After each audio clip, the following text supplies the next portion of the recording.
Hi there, this is Pokket with MMORPG, and I'm here with Kate, and we're talking about Lord of the Rings Online. So can you tell our viewers what you do?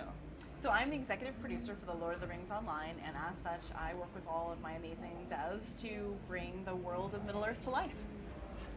Awesome. Now, we do have a lot of viewers that, of course, they love Lord of the Rings, and so this is really exciting. And can you explain what you're showing here in E3? Yeah, well, we're working on Riders of Rohan, which is our 4th expansion pack, and it brings the players down into the area of Rohan. We're going to be on the Eastern Plains, and you'll get a chance to see a whole bunch of wonderful moments like the breaking up of the Fellowship. We're going to see poor Boromir slain, alas, and be able to stay with Aragorn and Legolas and Gimli as they are trying to keep the eye of Sauron off of the Ringbearer and keep them focused on Rohan.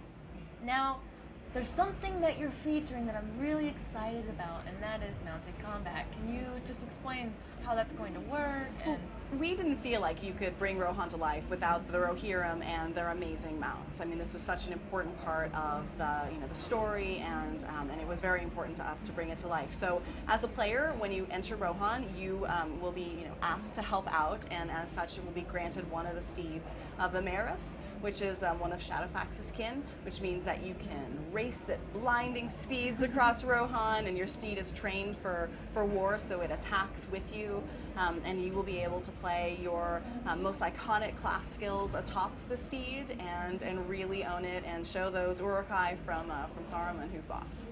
now, are there any plans to, in the future, to expand this to the other regions of the game, or?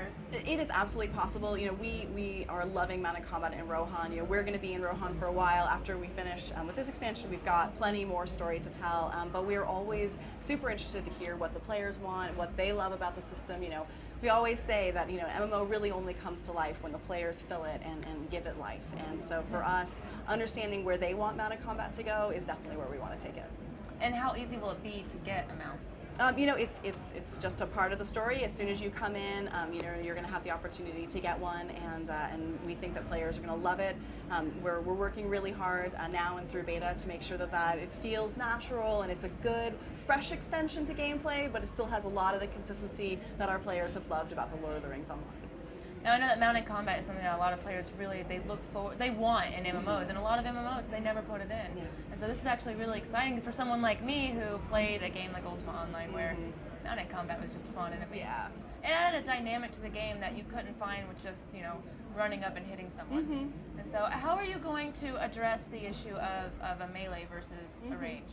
Well, we have some new tech that's coming in with mounted combat where the horse is going to have an intelligence, and he's going to be able to help you out so that you're not both controlling movement and skills at the same time. Some of the melee skills are going to be able to take the horse is going to take you directly to meet the enemy, and then you can smash. And then he'll come back and wheel around. So he really is not just a mount. He's a friend, he's a companion. He's there to help you out and make sure that you can get the business done. And is there going to be any dismount features? Like if I ran up and smashed someone, would they be dismounted? Or? Well, you certainly can be dismounted. We're working on making that not feel punishing. I mean, we certainly don't want wargs to eat your face just because your mount went away. So those are one of the things that we're working on now. But again, the most important thing for us is for mounted combat to absolutely be sort of the soul of the Rohirrim, to find that uber gameplay that are really going to let players own things. And so we continue to hear from our players, what do they want, where do they want to see us go, and we're eager to take it there.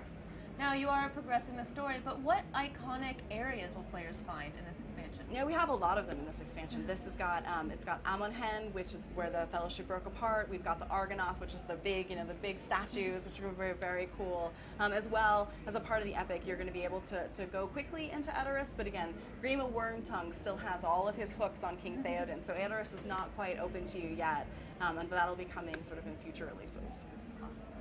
And what other features are coming out within this expansion? So we have a level cap increase for you, raising the level cap to 85. Your mount will also have a leveling opportunity, and you'll be able to, as he gets XP, put points into traits and really customize your mount. It's really important to us that you be able to find again this companion and to make him a part of your story and a part of your heroic journey. So you'll be able to customize your mounts, cosmetic features, the color of them, mane, tail, what he's wearing. Obviously you have all those cosmetics for yourself as well, and we're raising level caps for crafting and legendary items and all that great stuff. Now, this is going to be a hard question. What's your favorite feature that's coming out in this expansion? Well, there is no doubt that my favorite feature is the story at Amonhen. I love it. You know, we have the elf boats, right, that you can go in, and we have the Eves of Fangorn as well. I'm a huge Tolkien nerd, and I love it so much. And so for me, that sense of bringing Middle-earth to life and making it a place where you can really live is great. You know, one of the things that we did with this as well is that there are mount NPCs and mounted NPCs and children as well in the villages. So we're really trying to, you know, fill out and make this world as visceral as we can. And how much is this going to cost? So the base price is $39.99, and there's a legendary and a heroic edition as well that go up from there. And we think that players are just going to have a wonderful time in Rohan. Which is available for pre-order right now, exactly. Check it out on the website, rohan.loadshow.com. And when's the release for this? So it's releasing September 5th. Awesome. Well, thank you so much for taking the time to talk to us. I'm really excited. I know a lot of people that are watching this are really excited, so thank you. Yeah, great.